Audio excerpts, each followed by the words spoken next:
컨벡스를 컨케이브하게 만든다라고 설명드리거든요. 그러니까 볼록한 부분을 오목하게 만들어주는 거죠. 왜냐면 이중턱 때문에 네. 지방흡입, 실리프팅, 뭐 근육 묶기 뭐 이렇게 해도 네. 턱선이 그대로라는 분들이 많거든요. 이건 왜 그런 거예요? 만약에 지방 때문에 생긴 문제였으면 지방 흡입을 하면 어느 정도 좋아지셨겠죠. 근데 원인이 아마 지방이 아니었으니까 그랬지 않았나 싶은 생각이 좀 들고요.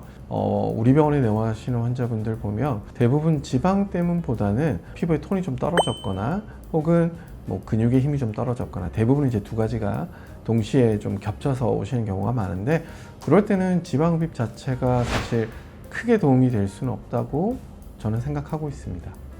왜냐면 그러면 말씀하신 대로 그런 근육이 처지고 문제 있다고 음. 하셨는데 네. 스마스 말씀하시는 거예요? 아니, 스마스는 아니, 스마스는 얼굴, 그러니까 우리가 익히 그냥 일반적으로 얘기하는 얼굴 쪽에 있는 게 스마스고요. 이중턱 얘기하고 있었잖아요. 그럼 턱 아래쪽은 여기는 스마스가 없어요. 그 플라티스마라고 부르는 그 근육들, 그리고 뭐 멘탈리스나 디에라이나 아니면 여러 가지 서브멘탈 팻 같은 여러 가지 구조물들이 있거든요. 그래서 이 아래쪽에서 일어나는 일은 스마스랑 관계가 없고 뭐 어렵죠. 그래서 그러면은 우리 목 아래쪽의 구조에 대해서 어느 정도 좀 알고 계시면 이해하시기 편하실 텐데, 플라티스마라고 부르는 목에 붙어 있는 이 근육들이 보통 이제 우리 쇄골에서부터 턱 아래쪽에 그리고 약간 볼에 어느 일부분까지 이렇게 윤곽을 따라서 이쁘게 붙어 있고요. 그 다음에 입술을 움직이는 데 도움을 주는 근육과 턱끝 근육까지 해서 턱 아래쪽을 구성하는 여러 가지 구성 요소들이 있거든요. 근데 보시면 알겠지만 오른쪽은 누가 봐도 이쁘고 그 다음에 처진 느낌 없이 타이트하게 붙어 있죠. 그런데 왼쪽 같은 경우를 우리가 뭐 여러 가지 윤곽이라든지 뭐 노화됐다든지 뭐 체중이 좀 증감이 심해졌던 경우에 있어서 어느 정도 좀 처진 형태가 보인다라고 이제 가정을 했었을 때, 첫 번째 가장 위쪽에 있는 뭐 피부가 만약에 좀 처졌다. 근데 그런 분들 많으시죠. 실 리프팅을 하면 좋아질까요? 라고 궁금해 하시는데, 피부가 이렇게 처져 있을 때 피부만 이렇게 당기게 되면 어떻게 되겠어요?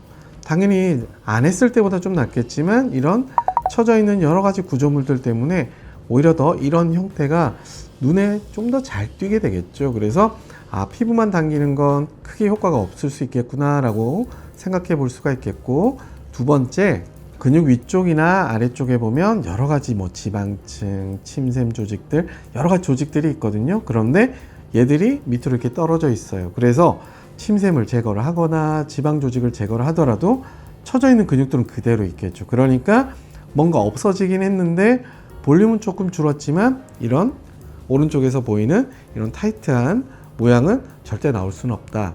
그리고 세 번째, 요즘에 이제 이중턱 근육 묶기 이제 이런 부분들을 많이 하신다고 얘기를 많이 들었는데, 말 그대로 이중턱 근육 묶기는 여기에 있는 근육들을 수직 방향으로 고정해줘서 가로절개 혹은 세로절개를 통해서 모양을 잡아주는 건데, 여기만 좋아지고 여기가 불룩해지면 어떻겠어요? 그래서 우리 환자분들이 오셨을 때 본인이 식빵같이 돼버렸어요 라고 말씀하시는 분들이 되게 많더라고요. 그래서 실제로 정말 환자분들 뵈면 식빵처럼 여기는 쏙 들어가 있고 여기는 이제 그대로 있는 경우들을 볼 수가 있죠. 그러면 최종적으로 그럼 이건 어떻게 해야 좋아지느냐? 처져 있는 이 플라티스마를 뼈 쪽으로 최대한 꺾어서 이 모양과 유사하게 만들어주는 게 수술의 핵심이다. 그리고 이걸 해주는 게 우리 병원에서 하는 V리프트다. 저는 이제 간략하게는 그렇게 설명드릴 수 있을 것 같습니다.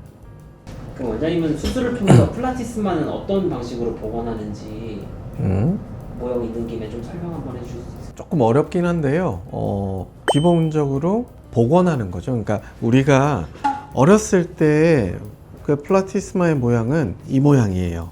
말 그대로 근육은 뼈의 외골격의 형태에 있어서 쫙 붙어 있는 느낌에 가깝거든요. 근데 이제 말 그대로 어디가 처져 있거나 볼록하거나 둥글둥글해졌어요. 그러면 이 모양에서 이 모양으로 바꿔주면 되는 거죠. 그럼 그걸 어떻게 하느냐? 저는 환자분들께는 어떻게 설명드리냐면 컨벡스를 컨케이브하게 만든다라고 설명드리거든요. 그러니까 볼록한 부분을 오목하게 만들어주는 거죠.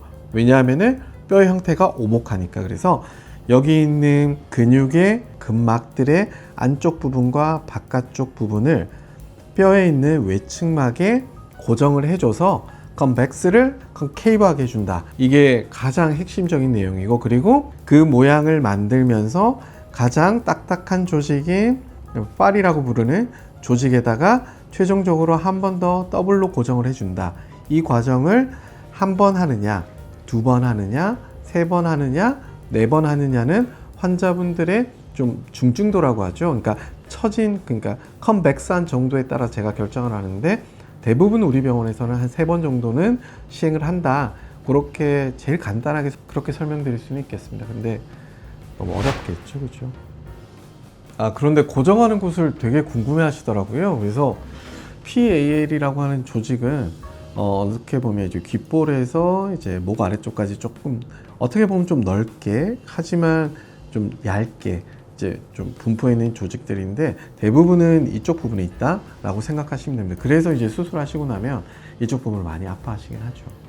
그런데 이 과정에서 가장 중요한 게 있는데요. 이 근육과 여러 가지 샘들과 여러 가지 신경들과 큰 혈관들, 뭐 정맥, 동맥 여러 가지들이 있기 때문에 가장 중요한 건 시야거든요. 그래서 내시경을 통해서 이 모든 부분들을 확인하고 박리하고 봉합할 때 사용한다. 그래서 제일 중요한 건 내시경으로 시야를 확보하는 것, 그리고 컨벡스한 근육을 컨케이브하게 바꿔주는 것, 그리고 몇 번이나 고정을 해야 되는지를 적절한 횟수를 결정해야 되는 것.